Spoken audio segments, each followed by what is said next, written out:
Hello dear student, physics by Ajay Awasthi YouTube channel में आप सभी लोगों का स्वागत है।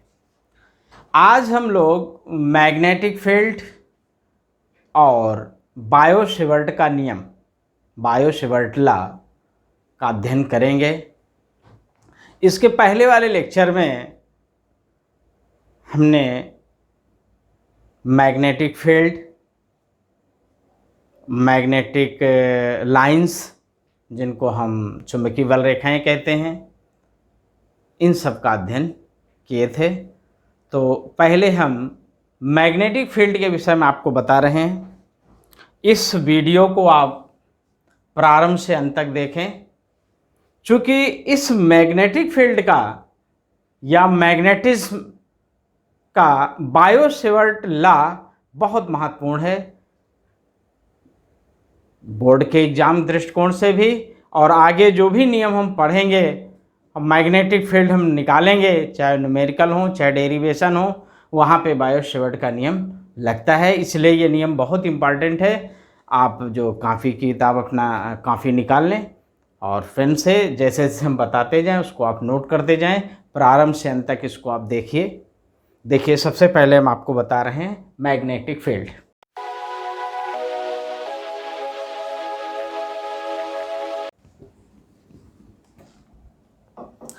हाँ, देखिए मैग्नेटिक फील्ड,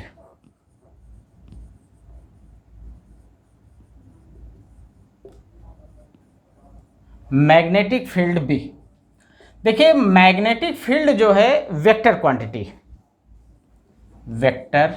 क्वांटिटी सदिश राशि, ठीक है।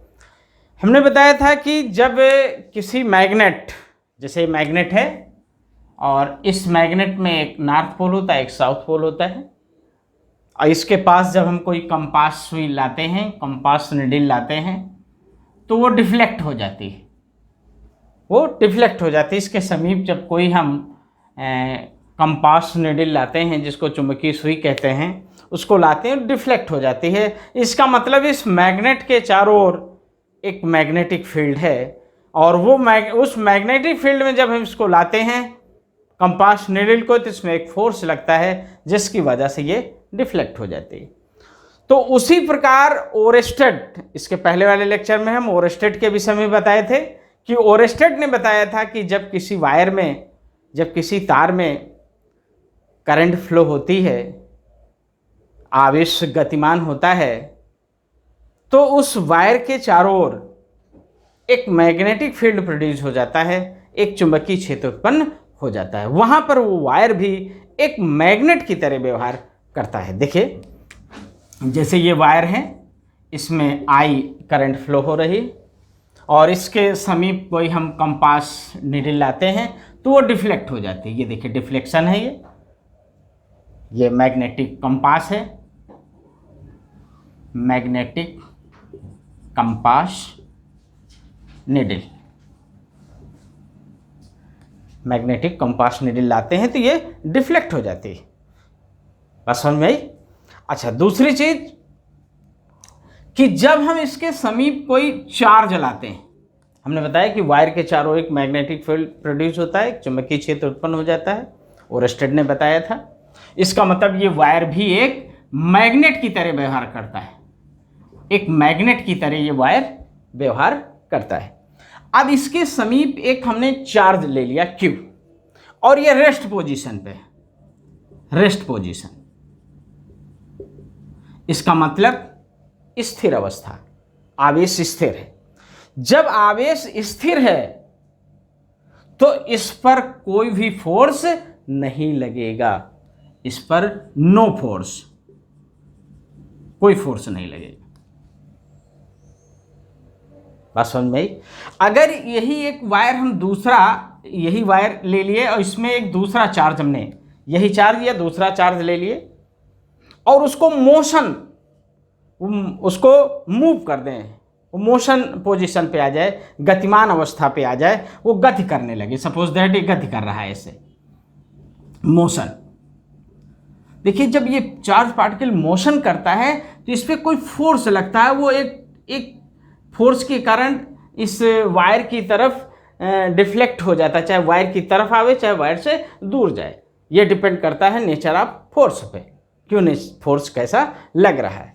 इसका मतलब कि जब चार्ज जो है मोशन पे होता है, अब यहाँ पे फोर्स लगेगा, फोर्स लगेगा इसमें, अब इस पे बल लगेगा। कब? जब चार्ज गतिमान है, आवेश गतिमान है।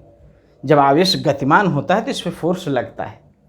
और यहाँ पर ये चार्ज क्या है, रेस्ट पोजीशन पे है, नो फोर्स, कोई फोर्स नहीं लगेगा। और इस वायर के चारों तरफ क्या है, एक मैग्नेटिक फील्ड है। उस मैग्नेटिक फील्ड में इस आवेश को, इस चार्ज को हमने रख दिया रेस्ट पोजीशन पे, मीन्स कोई उसमें गति नहीं है, कोई मोशन उसमें नहीं है। तो जब कोई मोशन नहीं तो इस पर कोई फोर्स नहीं लगेगा।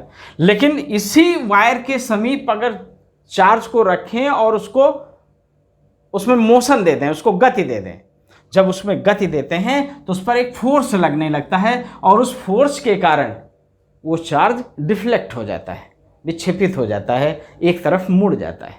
इसका मतलब ये हुआ कि जो वायर एक मैग्नेट की तरह व्यवहार कर रहा था, अगर उसके समीप कोई चार्ज विरामावस्था में है, रेस्ट पोजीशन पे है, तो उस पर कोई फोर्स नहीं लगेगा। इसका मतलब हुआ कि अगर आवेश, अगर चार्ज रेस्ट पोजीशन पे है तो उस पर कोई मैग्नेटिक फोर्स नहीं लगता है, कोई चुंबकीय बल नहीं लगता है। लेकिन अगर कोई चार्ज मोशन पे है, गति में है, गतिमान है, तो उस पर मैग्नेटिक फोर्स लगेगा।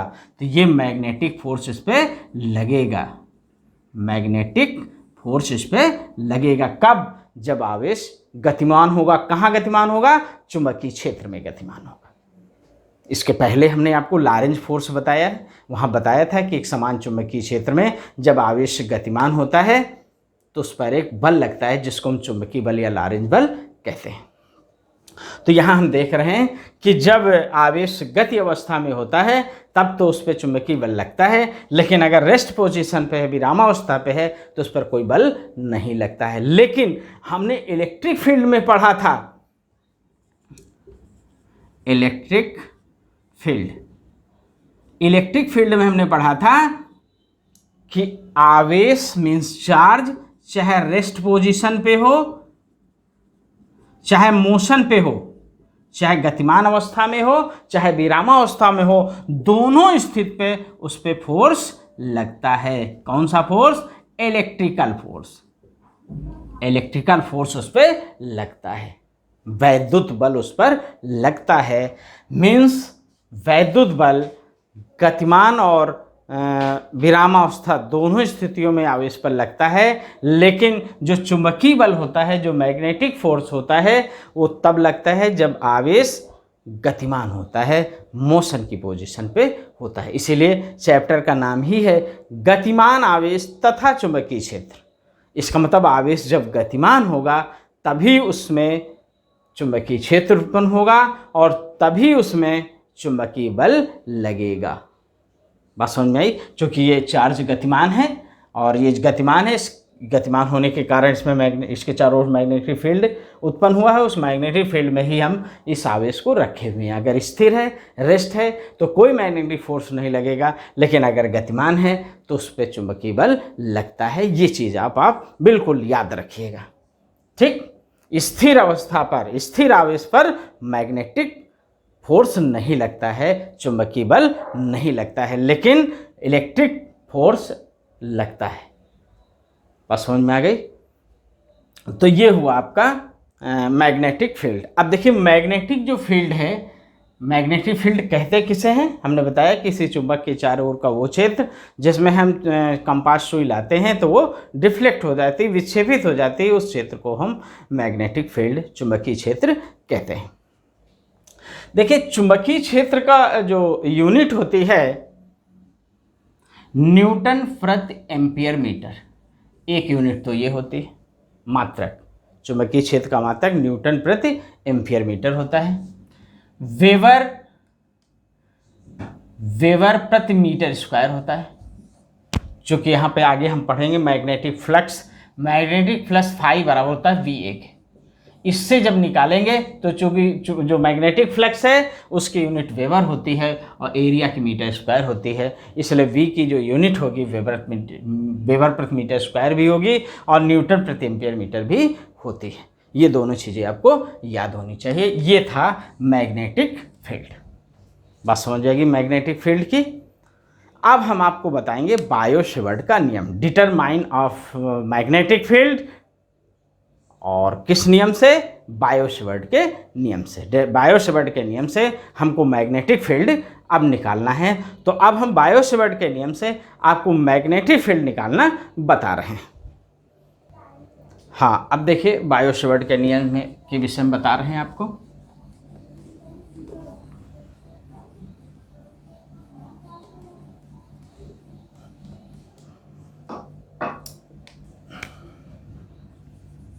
बायो-सेवर्ट लॉ, बायो-सेवर्ट का नियम। अब बायो-सेवर्ट का नियम देख लीजिए क्या है। क्या करना है बायो-सेवर्ट के नियम से? हमको डिटरमाइन करना है मैग्नेटिक फील्ड को, चुंबकीय क्षेत्र हमको निकालना है। चुंबकीय क्षेत्र के विषय में बताना है कि किसी वायर में अगर करंट फ्लो होती है तो उस करंट के कारण कितनी मैग्नेटिक फील्ड प्रोड्यूस होगी, कितना चुंबकीय क्षेत्र निकलेगा। ठीक है, अब देखिए डिटरमाइन ऑफ मैग्नेटिक फील्ड। देखिए ये हमने एक वायर ले लिया, ठीक, इधर ले रहे हैं, एक मिनट। ये हमने एक वायर ले लिया और इस वायर में आई करंट जो है फ्लो हो रही है, आई धारा प्रवाहित हो रही है। ठीक है, अब ये तो वायर है। यहाँ पे जो बायो-सेवर्ट के नियम से जो हम लेंथ लेंगे वो थोड़े से भाग को लेते हैं, करंट थोड़े से भाग में ले रहे हैं कि ये सपोज दैट ये इतना भाग ले रहे हैं जिसकी डिस्टेंस dl हमने सपोज कर ली।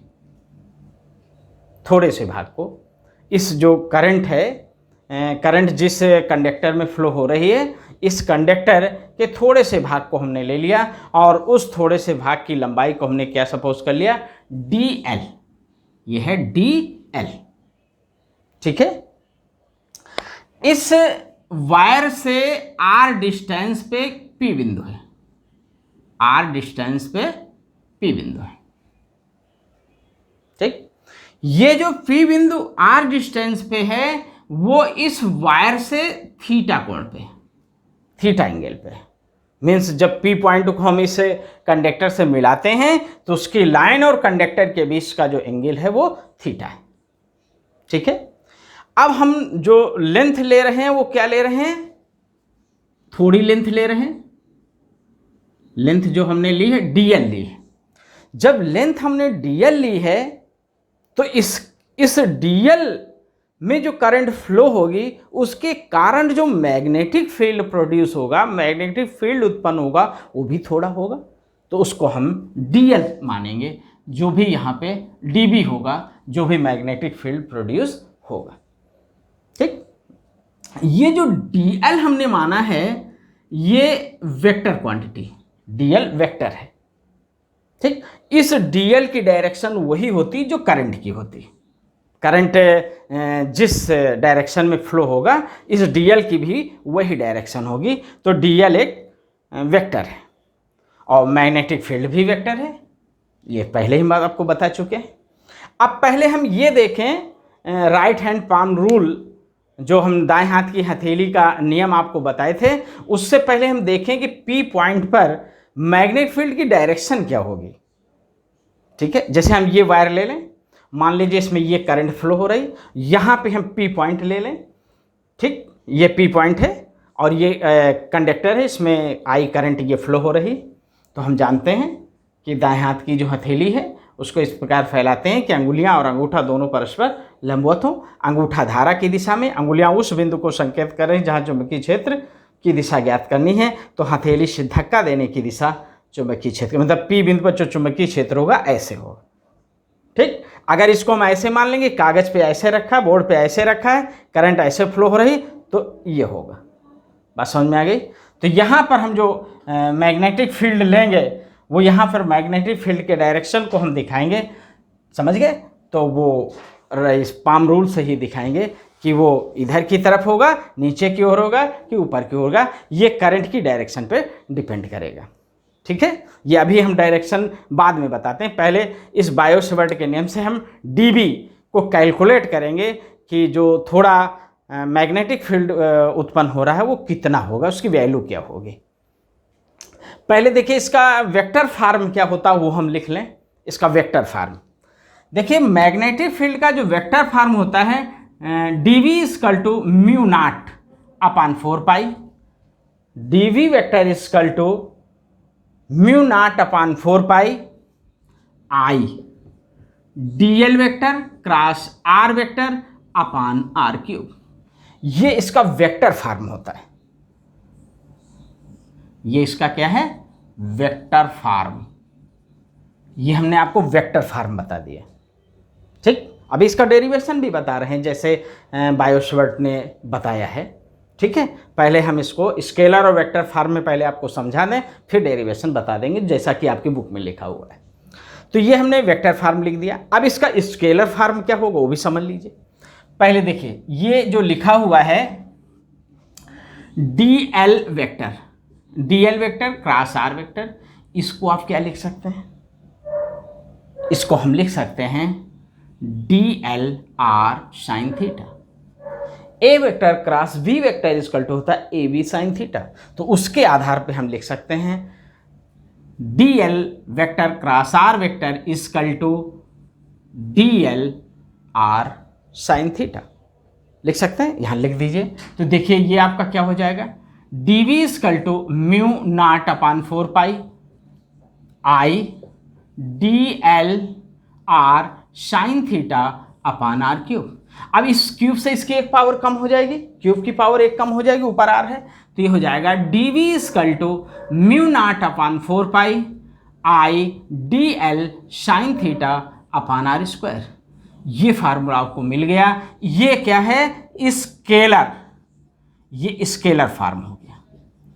ये हमने स्केलर फार्म में बता दिया है, ये हमने आपको वेक्टर फार्म में बता दिया है। दोनों चीजें हमने बता दी। अब प्रश्न आता है ये म्यू नॉट क्या है। ये जो म्यू नॉट है इसको कहते हैं permeability of free space. Permeability of free space Hindi में कहते हैं कि वायु या निर्वात, एयर आर वैक्यूम में म्यू क्या है, परमेबिलिटी ऑफ फ्री स्पेस। बात समझ में आई। अब देखिए म्यू नॉट हमने बता दिया, आई क्या है, इस कंडक्टर में जो करंट फ्लो हो रही वो है। dl क्या है, इसके थोड़े से भाग को हम ले लिया, अल्पांश लंबाई जिसको कहते हैं, थोड़ी सी लंबाई ले लिया। और साइन थीटा क्या है, ये जो पी बिंदु और चालक के बीच, पी बिंदु को मिलानी रेखा और चालक के बीच का कोण होगा। आर क्या है, इस चालक से बिंदु पी तक की दूरी हो गई। ठीक, ये तो हो गया स्केलर फार्म और वेक्टर फार्म, दोनों फार्म में हमने आपको दिया। म्यू नॉट क्या है, permeability of free space, air and vacuum. ठीक है, अब देखिए ये जो म्यू नॉट अपॉन 4 पाई, इसकी वैल्यू होती है 10⁻⁻⁷। अब देखिए डेरिवेशन जो आपके बुक में लिखा वो क्या है, वो ये है कि जो मैग्नेटिक फील्ड है, जो मैग्नेटिक फील्ड dl, जो dl भाग में प्रवाहित धारा के कारण जो मैग्नेटिक फील्ड उत्पन्न हुई है, जो चुंबकीय क्षेत्र उत्पन्न हुआ है dB, वो प्रोपोर्शनल होता है I के। जो कंडक्टर में I, जो चालक में धारा I प्रवाहित हो रहा है उसके अनुक्रमानुपाती होता है, प्रोपोर्शनल होता है। नंबर 2, ये जो dB है ये अल्पांश लंबाई जो आपने dl लिया है उसके भी अनुक्रमानुपाती होता है। तीसरा, ये जो dB है ये चालक और बिंदु P को मिलाने वाली रेखा के बीच के कोण की ज्या मतलब साइन थीटा के भी अनुक्रमानुपाती होता है। चौथा पॉइंट, ये जो dB है ये चालक और बिंदु को मिलाने वाली रेखा, चालक और बिंदु P को मिलाने वाली रेखा के वर्ग के व्युत्क्रमानुपाती होता है, स्क्वायर के इनवर्सली प्रोपोर्शनल होता है। अब इन चारों पॉइंटों को जब आप मिलाएंगे तो लिखा जाएगा dv proportional I dl sine theta upon r square. तो ये हो जाएगा dv equal to mu naught upon 4 pi I dl sine theta upon r square. ये हो गया डेरिवेशन। इस तरह आप डेरिवेशन करेंगे, कहेंगे कि जब चालक में I एम्पेयर की धारा प्रवाहित होती है तब उस चालक की अल्पांश लंबाई डेल्टा L में प्रवाहित धारा के कारण बिंदु P पर उत्पन्न चुंबकीय क्षेत्र डेल्टा B चालक में प्रवाहित धारा के अनुक्रमानुपाती, चालक के अल्पांश लंबाई के अनुक्रमानुपाती, चालक तथा बिंदु P को मिलाने वाली रेखा के बीच की कोण की ज्या के अनुक्रमानुपाती और चालक तथा बिंदु P को मिलाने वाली रेखा के वर्ग के व्युत्क्रमानुपाती होता है। इन चारों नियमों को जब मिला देते हैं तो हमें फार्मूला मिल जाता है dv equal to mu naught upon 4 pi I dl sine theta upon r square. ये था, इसी को कहते हैं हम बायो सेवर्ट का नियम, जो हमने आपको पहले ही बता दिया, जहां पर म्यू 0/4 पाई की वैल्यू होती है 10⁻⁷। करेक्ट, ये चीज़ समझ में आ गई। अब देखिए इसी को और हम कैलकुलेट किए देते हैं, इसकी यूनिट को देखिए। ये देखिए इससे हम इसकी यूनिट निकाल रहे हैं, इसी से देखिए म्यू नॉट का अगर हम फार्मूला निकालें तो म्यू नॉट इक्वल टू होगा dv इंटू 4 पाई और आर स्क्वायर भी उधर आ जाएगा, अपान हो जाएगा I dl साइन थीटा। ये हो जाएगा अगर म्यू नॉट की वैल्यू निकालें। अब इससे देखिए म्यू नॉट की यूनिट मात्रक, अगर मात्रक निकालेंगे तो क्या निकलेगा, b का मात्रक हम बता चुके हैं न्यूटन प्रति एम्पियर मीटर, लिख दिया हमने। ठीक, ये 4 पाई कांस्टेंट वैल्यू, कोई यूनिट होगी नहीं। r डिस्टेंस है, यूनिट मीटर स्क्वायर हो जाएगी, चूँकि r स्क्वायर है मीटर स्क्वायर हो गया। I करंट है, a हो जाएगा, dl मीटर हो जाएगा, साइन थीटा ट्रिग्नोमेट्रिकल फंक्शन है, कोई यूनिट नहीं होगी। अब देखिए ये मीटर स्क्वायर हो गया, कैंसिल हो जाएगा। ठीक, तो ये हो जाएगा न्यूटन प्रति एम्पियर स्क्वायर। तो यूनिट क्या हो गई, न्यूटन प्रति एम्पियर स्क्वायर, न्यूटन प्रति एम्पियर स्क्वायर। ये जो म्यू 0/4 पाई इंटू 10⁻⁷ न्यूटन प्रति एम्पियर स्क्वायर इसकी यूनिट हो गई। अब देखिए, अब इसी जगह हम b की यूनिट अगर वेबर प्रति मीटर स्क्वायर लिख दें तब क्या होगा, अगर हम इसी जगह वेबर प्रति मीटर स्क्वायर लिख दें। देखिए दूसरी यूनिट देख लीजिए, यहाँ पे म्यू नॉट इक्वल टू दूसरी यूनिट निकाले देते हैं, b की जगह हम लिख दें वेबर प्रति मीटर स्क्वायर, लिख दिया हमने। ठीक, इसकी यूनिट हो गई नहीं, इसकी होगी मीटर स्क्वायर, लिख दिया हमने। यहाँ I करंट होगी एम्पियर, dl मीटर होगा। अब देखिए ये इससे कट जाएगा, म्यू नॉट इक्वल टू क्या होगा, वेबर प्रति एम्पियर मीटर। ये दूसरी यूनिट हो गई इसकी। एक यूनिट ये हो गई, ये आपने निकाला म्यू 0 की। एक यूनिट ये हो गई जो न्यूटन प्रति एम्पियर मीटर स्क्वायर लिखे हैं, एक यूनिट ये हो गई वेबर प्रति एम्पियर मीटर। बस समझ में आ गई। और अगर इसको सिंपल करें तो देखिए और भी इसकी यूनिट होगी, देखिए बता रहे हैं कैसे। इसको हम बिगाड़े देते हैं, नोट कर लिया। देखिए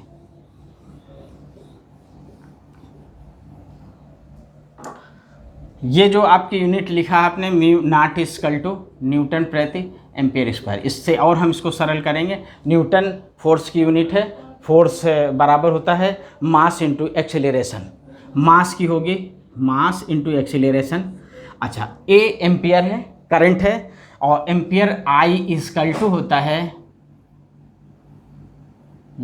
Q/T। I इक्वल टू होता है Q इक्वल टू होता है IT, Q equal to IT। इससे निकालेंगे तो I equal to Q/T। Q होगा कूलाम पर सेकेंड, कूलाम पर सेकेंड ये लिख सकते हैं। अगर कूलाम में चेंज करना चाहें, नहीं ऐसे लिखा रहने दें। ये हो गया एम्पियर स्क्वायर। अब देखिए इसको क्या लिख सकते हैं, मास है किलोग्राम लिख देंगे, मीटर पर सेकेंड स्क्वायर लिखेंगे, अपान एम्पियर स्क्वायर। अगर कूलाम में चेंज करना चाहें तो इस जगह हम कूलाम पर सेकंड लिख सकते हैं, यहाँ पर लिख सकते हैं कूलाम पर सेकंड। अगर नहीं चेंज करना चाहते तो एम्पियर में ही लिखा रहने दीजिए। तो ये हो जाएगा किलोग्राम मीटर पर सेकंड स्क्वायर एम्पियर स्क्वायर। ये म्यू की दूसरी यूनिट हो गई। तो एक यूनिट ये हो गई, एक यूनिट ये हो गई, एक यूनिट ये हो गई। ये 3 यूनिट हमने आपको म्यू की बता दी। बात समझ में आ गई? 3 यूनिट हमने आपको बता दिया। अब हम आपको बताएंगे कि मैग्नेटिक फील्ड का डायरेक्शन आप कैसे निकालेंगे। मैग्नेटिक फील्ड का डायरेक्शन देखिए,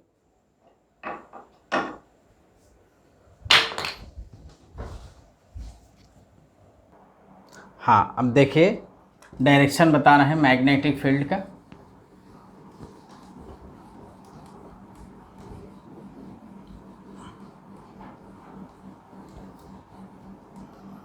मैग्नेटिक फील्ड का डायरेक्शन देखिए, direction of magnetic field.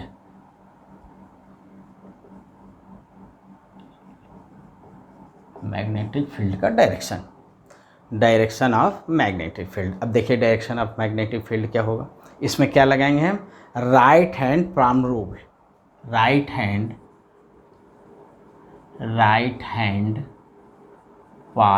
Palm rule, right hand palm rule लगाएंगे। अब देखिए राइट हैंड पाम रूल जब लगाएंगे तो हम कैसे मैग्नेटिक फील्ड की डायरेक्शन निकालेंगे समझिए।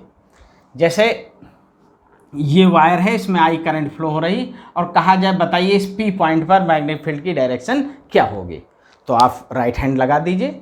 देखिए ये अंगूठा करंट की तरफ है, अंगुलियां उस पॉइंट को संकेत कर रही जहां पे हमको मैग्नेटिक फील्ड निकालनी है। तो हथेली से धक्का देंगे, अंगुलियां जिधर घूमेंगे और धक्का देने की दिशा ही मैग्नेटिक फील्ड की डायरेक्शन होगी। तो यहाँ पर जो मैग्नेटिक फील्ड होगी वो नीचे की तरफ होगी। ऐसे देखिए ना, ये देखिए नीचे की तरफ फोर्स लगाएंगे ना, धक्का आप नीचे की तरफ देंगे। अब देखिए दूसरा वायर ले लीजिए, ये इसमें करंट आई फ्लो हो रही है और यहाँ पे हम कहें बताइए ये पी पॉइंट है, यहाँ पे मैग्नेटिक फील्ड की डायरेक्शन क्या होगी। तो पाम रूल ही लगाएंगे, लेकिन ऐसे लगाएंगे। ये देखिए अंगूठा धारा की दिशा में है, करंट की दिशा में है। तो अब पी पॉइंट पे फोर्स, अंगुलियां उस बिंदु की ओर है जहां हमको मैग्नेटिक फील्ड निकालनी है। तो आप फोर्स किधर की ओर लगाएंगे, ऊपर की ओर लगाएंगे।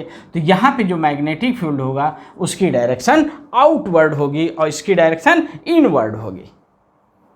बात समझ में आ गई? अब जैसे दूसरा एग्जांपल हम आपको दे रहे हैं, ये है और ये करंट आई फ्लो हो रही है और कहा जाए बताइए इस पी पॉइंट पर मैग्नेटिक फील्ड क्या होगी। दूसरा है ये, इसमें ये करंट फ्लो हो रही है, कहा जाए बताइए क्यू पॉइंट पर मैग्नेटिक फील्ड क्या होगी। तो पाम रूल लगाएंगे, सोचिए।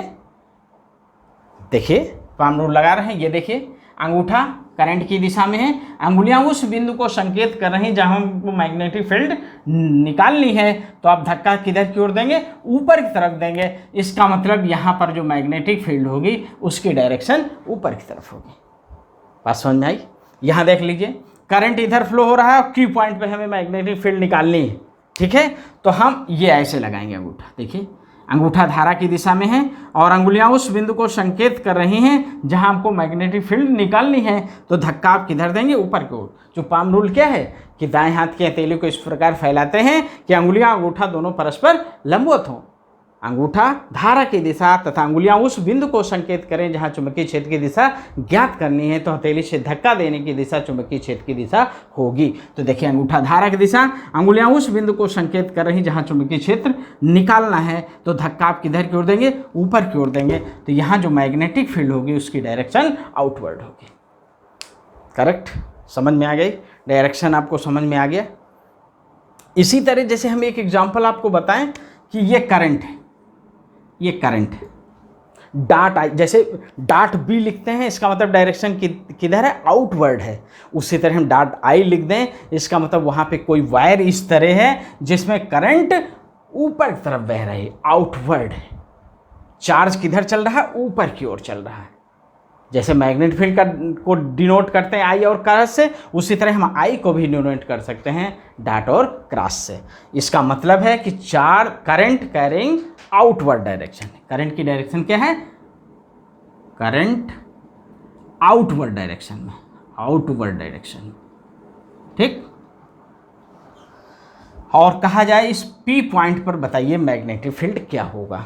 इसी तरह दूसरा एग्जांपल हम कह दें कि ये I है, इसका मतलब यहाँ पे जो करंट है वो क्या है, इनवर्ड डायरेक्शन पे है, इनवर्ड डायरेक्शन नीचे की ओर है, ठीक।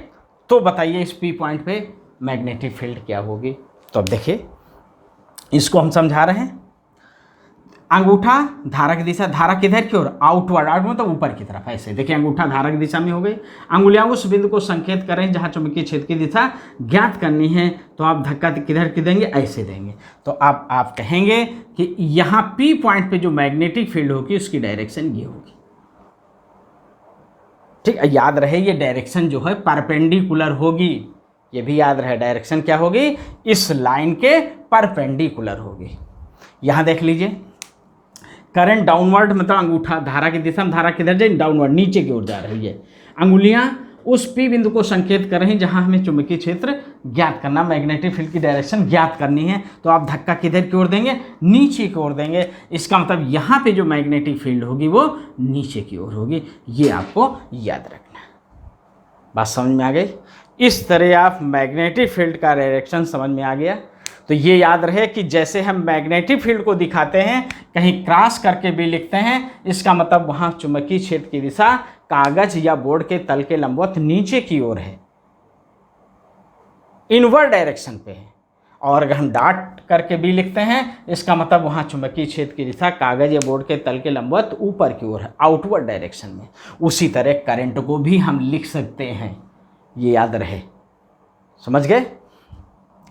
अब देखिए आपने इसके पहले अभी आपने पढ़ा है फार्मूला dV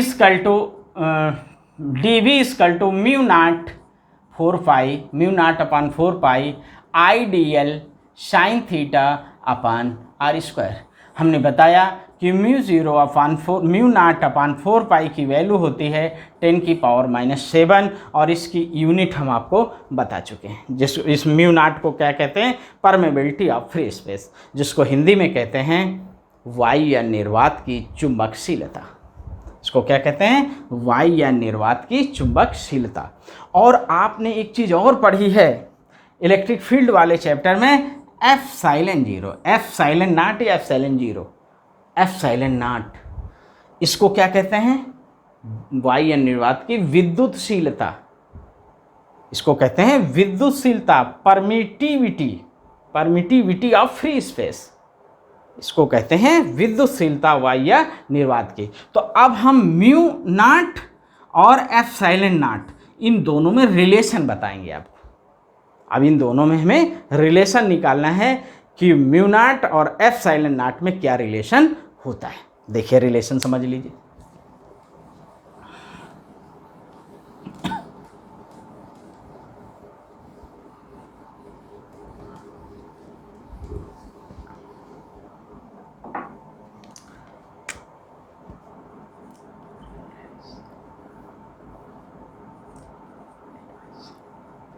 रिलेशन बिटवीन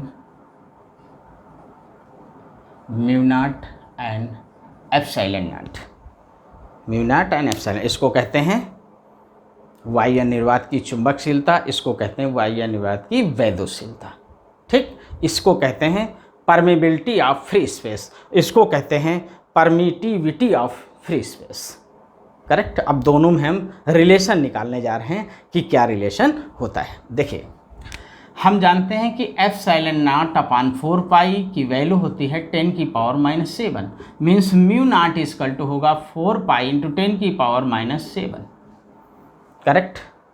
और देखिए इसके पहले आपने 1/4 एप्सिलॉन0 की वैल्यू भी पढ़ चुके हैं, इसकी वैल्यू होती है 9 × 10⁹, ठीक।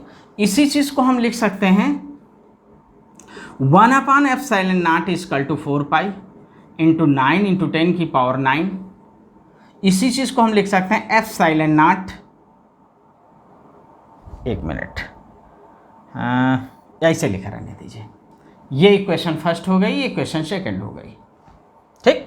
आप इक्वेशन फर्स्ट को आप सेकंड से डिवाइड कर दीजिए, फर्स्ट को सेकंड से, ये फर्स्ट है ये सेकंड, इसको इससे डिवाइड कर दीजिए।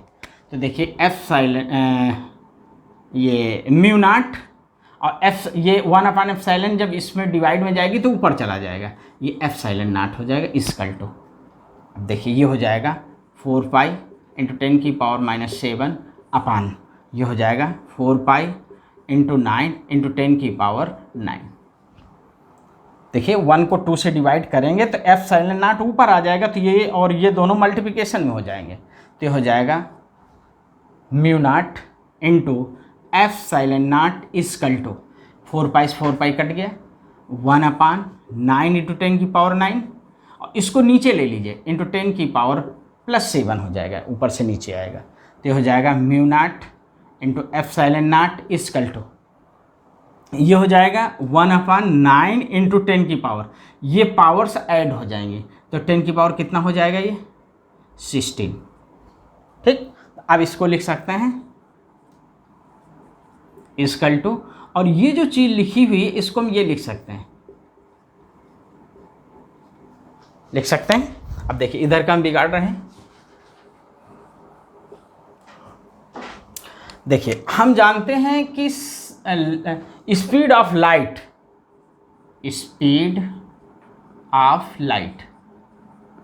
ये होती है, इसको हम रिप्रेजेंट करते हैं c से, c इक्वल टू होता है 3 × 10⁸ मीटर पर सेकेंड। ठीक, यही देखिए ये निकला है, इसकी जगह हम c लिख सकते हैं, तो ये हो जाएगा mu nought epsilon not equal to 1/c का होल स्क्वायर, तो ये हो जाएगा mu nought epsilon not equal to 1/c square, या इसी को हम लिख सकते हैं c स्क्वायर इक्वल टू 1/म्यू नॉट एफ साइलेंट नॉट, इसलिए c इक्वल टू हो जाएगा 1/√म्यू नॉट एफ साइलेंट नॉट। ये आपका रिलेशन हो गया mu nought epsilon nought, ये रिलेशन हो गया, समझ में आ गया। तो ये इतनी चीज़ हमने आपको बताई कि मैग्नेटिक फील्ड क्या है, बायो-सेवर्ट का लॉ क्या है, बायो-सेवर्ट लॉ से हम डिटरमाइन कैसे करते हैं मैग्नेटिक फील्ड को, और मैग्नेटिक फील्ड की डायरेक्शन को हम कैसे निकालते हैं, और उसके साथ साथ म्यू नॉट और एफ साइलेंट नॉट में रिलेशन क्या होता है। ये इतनी चीज़ हमने आपको बता दी है। अब इस वीडियो को आप कई बार देखें, समझें, कोई प्रॉब्लम हो तो आप कमेंट करिए, लाइक करिए, सब्सक्राइब करिए। इसके साथ साथ अब अगला जो वीडियो होगा उसमें हम जो बायो-सेवर्ट का नियम अभी अभी हम पढ़ाए हैं इसके एप्लीकेशन बताएंगे कि अगर इनफाइनाइट लेंथ का कोई वायर है और उसमें करंट फ्लो हो रही है तो उससे मैग्नेटिक फील्ड कितना प्रोड्यूस होगा, अगर फाइनाइट लेंथ का कोई वायर है उसमें करंट फ्लो हो रही है उसके कारण जो मैग्नेटिक फील्ड उत्पन्न होगा वो कितना होगा, तो सबको हम कैलकुलेट करना बताएंगे। मीन्स अब हम एप्लीकेशन बताएंगे बायो-सेवर्ट का नियम अगले लेक्चर में, और उससे संबंधित न्यूमेरिकल भी हम 1-2 आपको कराएंगे ताकि समझ में आ जाए। धन्यवाद।